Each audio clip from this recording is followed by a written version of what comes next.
Hi, everyone. Thank you for watching Compass Guide. Please do subscribe to our channel and thank you, whoever is watching it. And please spread it among your friends and peers. It might help them. Today, we are on a very interesting day and a very important day, which is we are celebrating the International Women's Day on March 8th. And what a day to celebrate and what a guest to have. So I'm very, very honored to have Supreet Warna, Chief Operating Officer of Wealth and Personal Banking, HSBC Bank Canada, with us today. And what a day to be with Supreet. Welcome, Supreet, and thank you for your time. Thank you for having me, Sandeep. And I was just wondering that I was just going through the history of International Women's Day, and I know there's a connection there, Supreet, with you. And I thought that especially because this year is the celebration of women's power. It's about success. It's about the challenge in the workspace, in political space. I thought this is a perfect time to bring in somebody like you. And Supreet, why don't you give us a little bit about yourself and your connection about the International Women's, other than the fact that you're yourself a leader in financial services, and that's what we are celebrating. So up to you, and please. Well, thanks, Sandeep. I think, if there was any connection in terms of the history of International Women's Day, it would be that the origins of International Women's Day date back to the early 1900s. I think just pre-World War I, 1908, where thousands of women marched through New York City looking for the right to vote, for shorter hours, better pay. And that really launched that day as a marker for women in terms of really wanting to get gender equality, to get parity, a call for action on women's equality. And for me, I guess having spent, some critical years of my career in New York, it's a nice New York connection for me of knowing that that's, where the origins of the day come from.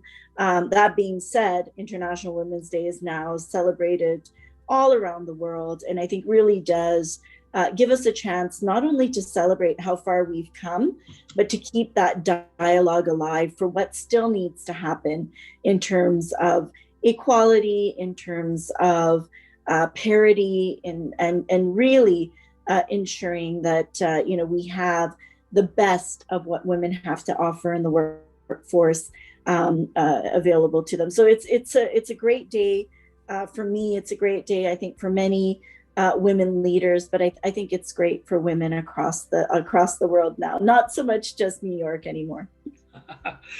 Absolutely. And I had a couple of questions in my mind which I wanted to have a chat with you on, and wanted your view.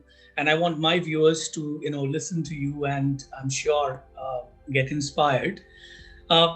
You have a very successful career in financial services sector. And it's also a sector which employs a lot of women and a lot of women in leadership. So I would, why don't you give your perspective on how a woman in financial services, especially on a Canadian context, has evolved? But because you're a part of a global bank, you can also add the view that you see that's happening. But your perspective on women and women in leadership and their growth in financial services sector. Yeah, thank you. What a great question, Sandeep. And I think, for me, having started my career in Canada, left to spend those years in the US and then coming back to Canada, I think what I've seen over the years, I've been in the financial services industry for over 20 years now. What I see is a time now that I don't think it's ever been more right for women, for talent to be recognized, and for the dialogue on how to support gender equality overall. throughout the financial services industry.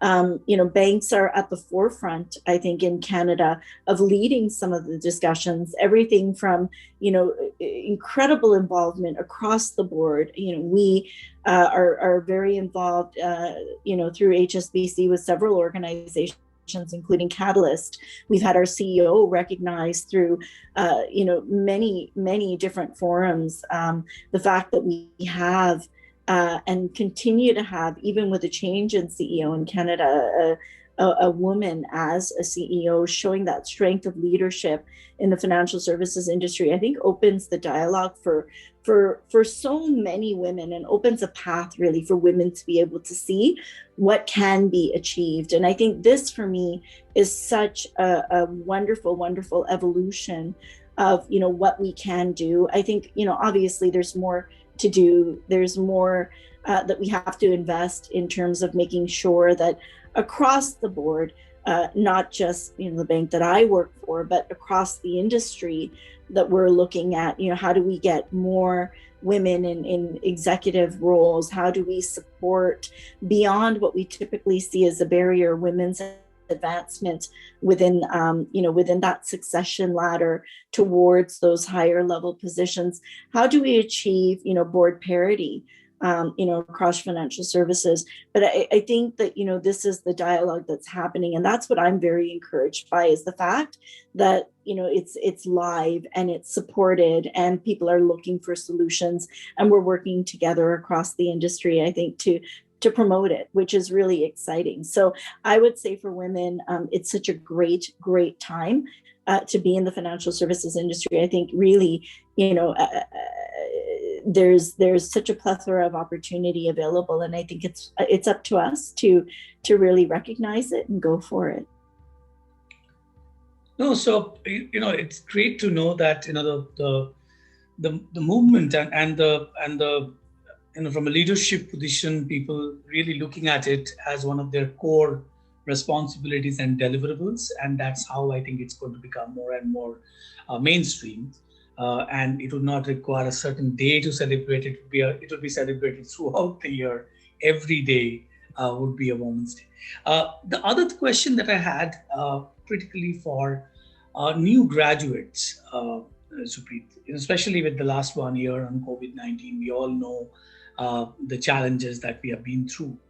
And all those women who are planning to come out into the job field and looking at financial services sector as one sector that they would love to start off, what would be a couple of tips for them from your end? What would your advice be? It's a great question. Maybe I'm biased because I have been in banking for so many years, Sandeep, but I remember bringing my daughter to grade 9, take your child to work day here in Ontario. We have that, and having her come into a wonderful day that was filled with presentations from across the bank, and then having a chat with her afterwards about the opportunities within the financial service industry. And, she had seen presentations from marketing and data analytics and risk and audit and, finance, so many different areas, and HR.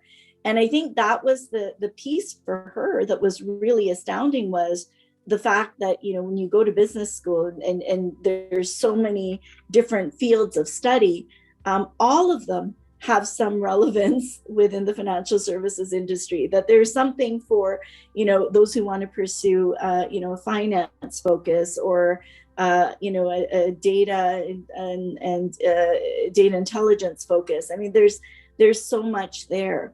So I actually find financial services such a wonderful place to be able to flex those skills and really recognize talent across so many of the areas that our new graduates are studying. I think it's really something that they should consider. I think it's a great place to be able to cultivate those skills, but then also be exposed across business lines to how they get used in a very holistic organizational manner. I think, if anything, what I would say to young female graduates is, really I remember having discussions with, my parents at the time that I was graduating, and I was very lucky to have parents who were very supportive and didn't really place a lot of limitations on what I could do. But talking about others and just the conversations that were happening, there was a lot of discussion around, is that the right career for a woman? Is that the right career for somebody who wants to raise a family? And that was a lot of the discussion at the time. And we're talking, I don't want to age myself, but 20 years ago, certainly. Now I find that these conversations around balance are not just about women. It's about all genders. It's about women, men. It's about how we want to balance our workload as well as our activities at home and family. And because it's become such an overarching conversation, it becomes less of an obstacle when girls are thinking about their future career. And I think that to me is very exciting, because it means new graduates can be bold. They can truly pursue passions without thinking about, well, what does it mean for me, after I have children? It's a much, much more balanced view for them. And I find that such an exciting time for them to be able to really go after, what resonates for them in terms of passion and energy. Yeah, I think it's a very interesting point, and a lot of time,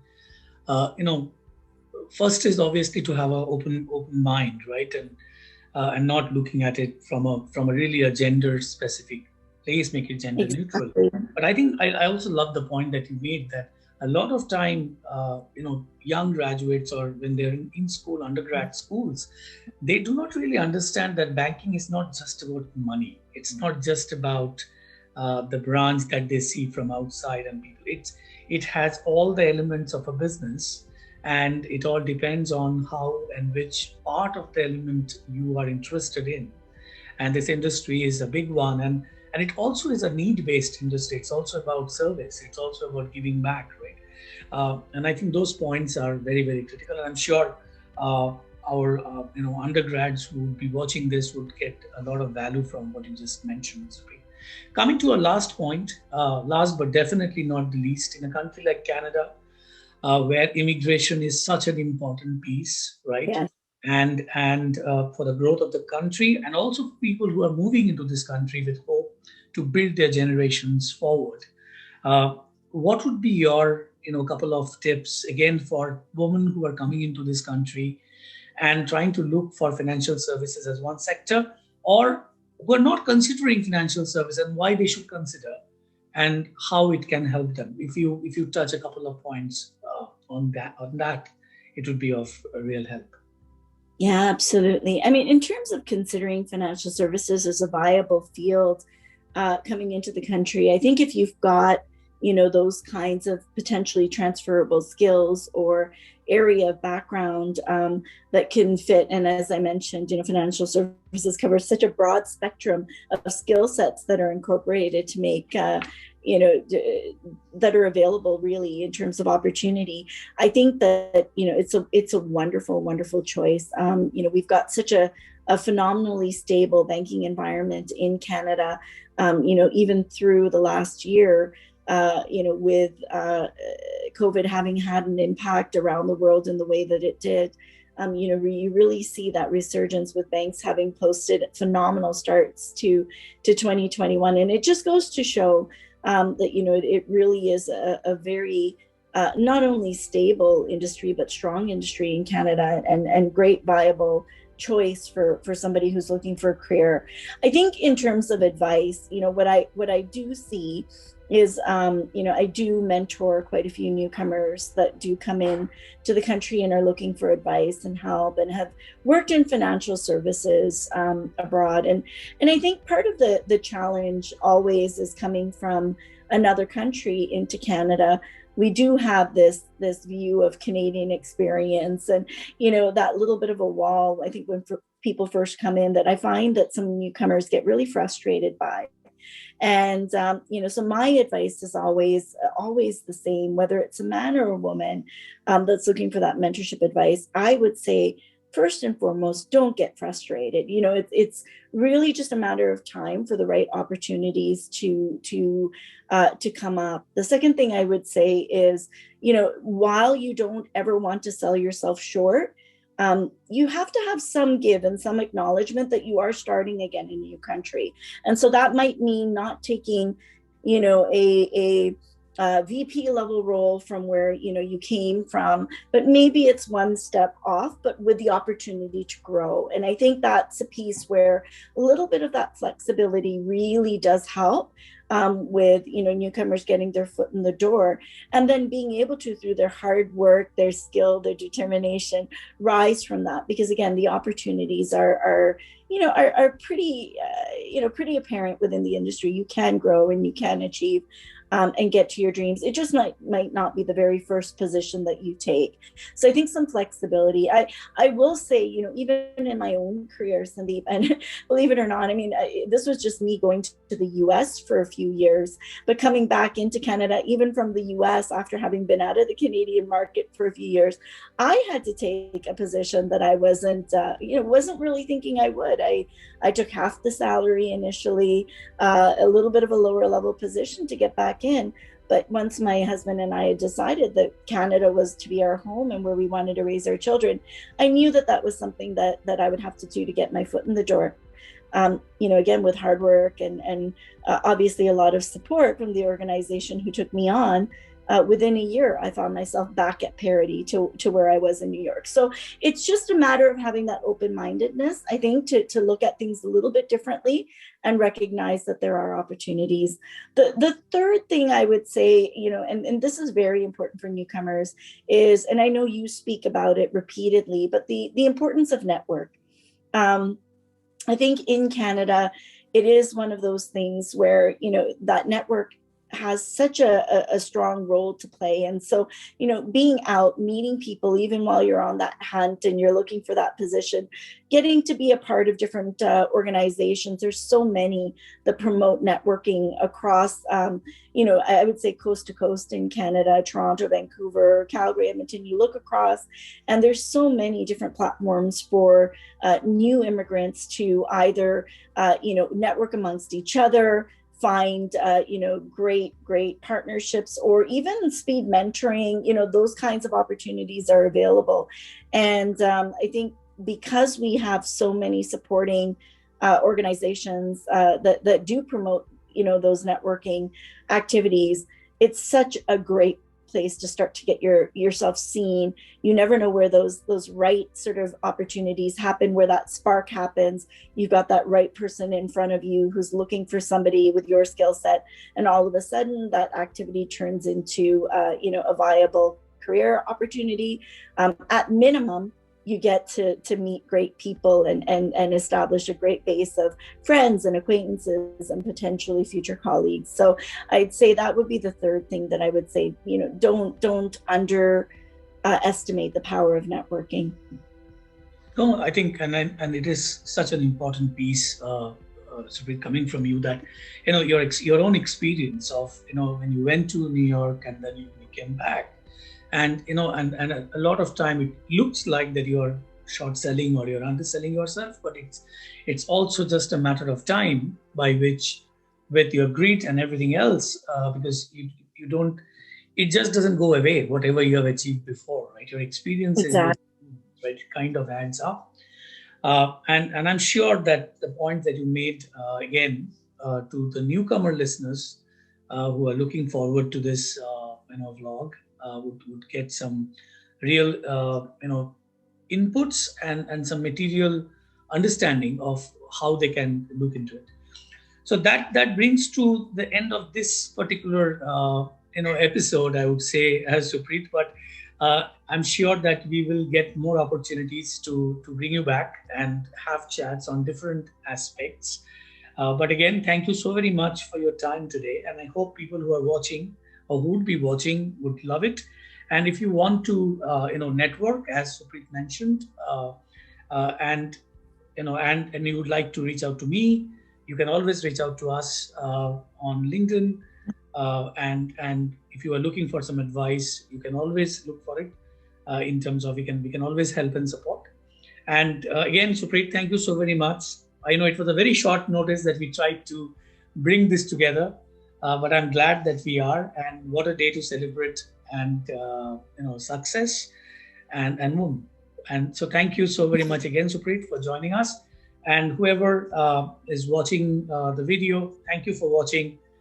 Please do like and subscribe and spread the word. Thank you, and have a nice day, everybody. Thanks, Sandeep. Thanks, everyone.